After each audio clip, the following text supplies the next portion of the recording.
नमस्कार, मैं आपके साथ शबनम। योगी और मोदी शाह के बीच लड़ाई अब अपने आखिरी पड़ाव पर है और आरएसएस की चूड़ी कसने के बाद आखिरकार एक विकेट गिर गया है और लग रहा है कि केशव मौर्य ने सरेंडर कर दिया है। एक रिपोर्ट देखिए।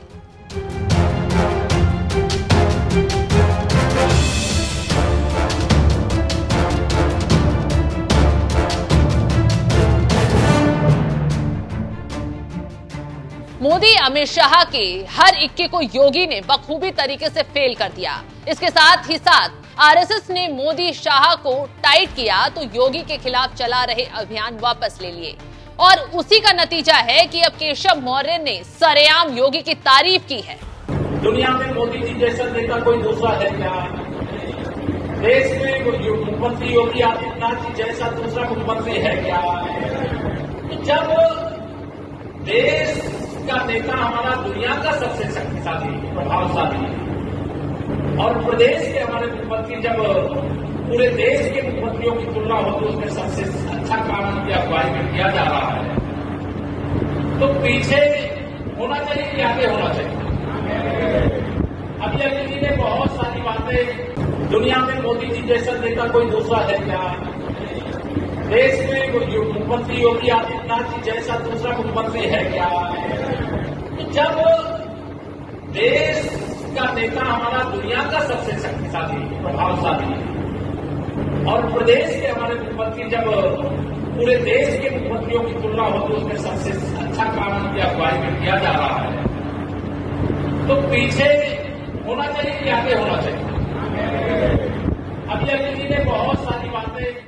तो सुन लिया आपने क्या कह रहे हैं केशव प्रसाद मौर्य। इस बयान को लेकर कई तरह के मायने निकाले जा रहे हैं और कहा जा रहा है कि सीएम योगी केशव प्रसाद मौर्य के बीच सब कुछ ठीक हो गया है। ये वाकया इस समय यूपी की राजनीति में सबसे अधिक चर्चा में है।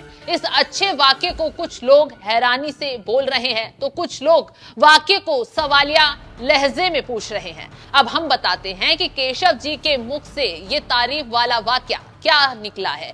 बात दरअसल ये है कि केशव प्रसाद मौर्य मां विंध्यवासिनी की धरती पर उतरे और उतरते ही ऐसा बोला कि हंगामा हो गया और लोग एक दूसरे के मुंह देखने को मजबूर हो गए कि भाई क्या हो गया। इस बंदे को पिछले 2 महीने से जो यूपी की राजनीति में चल रहा है उससे तो मोदी की साख दांव पर लगी है और किरकिरी सबसे ज्यादा मोदी की हो रही है, क्योंकि एक मोहरा आरएसएस का तो दूसरा मोदी, और आखिरकार आरएसएस की जीत हुई और मोदी शाह को सरेंडर करना पड़ गया।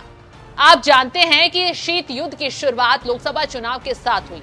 लोकसभा चुनाव 2024 में राम मंदिर और हिंदू मुस्लिम राजनीति के माहिर खिलाड़ी मोदी को लग रहा था कि कोई नहीं है टक्कर में, क्यों पड़े हो चक्कर में। लेकिन यूपी की जनता ने ऐसा जमीन पर पटका कि दोनों नेता यानी कि मोदी शाह की हेकड़ी निकल गई और इसी को लेकर अमित शाह माहौल बनाने लगे कि यूपी में हार की जिम्मेदारी योगी लें और इस्तीफा लगा दें। लेकिन योगी अड़ गए और 2 कदम मोदी शाह को पीछे हटना पड़ा। लेकिन अमित शाह ने अपने मोहरे केशव को काम पर लगाए रखा। लेकिन अब लग रहा है कि मोहरा भी पिट गया है, तभी तो योगी के सामने सरेंडर करके उनकी तारीफ कर रहे हैं। जानकारों का एक और तर्क है कि यूपी में अब 10 सीटों पर उपचुनाव होने हैं, उसके बाद विधानसभा चुनाव 2027 की तैयारी शुरू हो जाएगी।